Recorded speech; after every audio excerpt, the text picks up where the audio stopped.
So are you delusional? Like, I'm thinking a lot about this lately. Just a couple different things have come up. And like, one of the reasons it's important to regularly expose yourself to objective measures, both for yourself and your performance and leadership and also other things in life, is to prevent you from becoming delusional, meaning that your expectations are not calibrated with what happens or what exists in reality. And I think it is something about social media, I think, and being online as much as people are, is people get anchored, psychological term, on some of the best characteristics of different things. And what happens is that overall inflates what their expectations are in general. And I've seen this across different products and services that people are talking about, and also in the kind of leadership that people expect also. And it's really funny because I don't know what's driving it. I don't know why some people respond that way and get anchored in the wrong direction and become delusional with their expectations and others don't. And here's a good example of what I mean. So I'm in the military. My wife and I, we move a lot, like every 2 to 3 years. Lately, it's like every 2 years, right? And each time we move, we have to find a different place to live, and we rent because, long story, but well, it's the real estate market. That's all we can say there.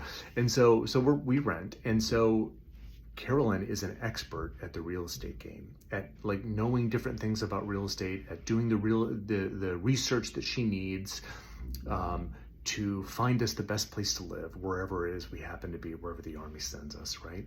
And so Carolyn does not get deluded with what's available in the real estate market. The opposite happens to her.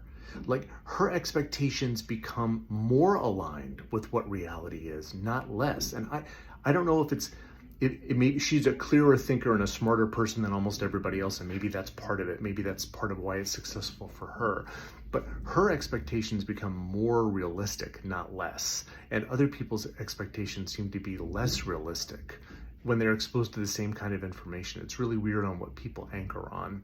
And so, like, I'm sure there are people, like, I've seen like examples of this where people talk about, well, here's a delusion calculator. Here's a calculator that says, okay, for the product or service you want, put in what you think your criteria are, and let's see how common that is. Like, what percentage of things apply. So look, you're looking for a house. So like, do you want a 4-bedroom house? It has to be a single family home with a property crime of less than this index and within this many miles of downtown and with a rent less than X amount. How many houses meet that criteria, right?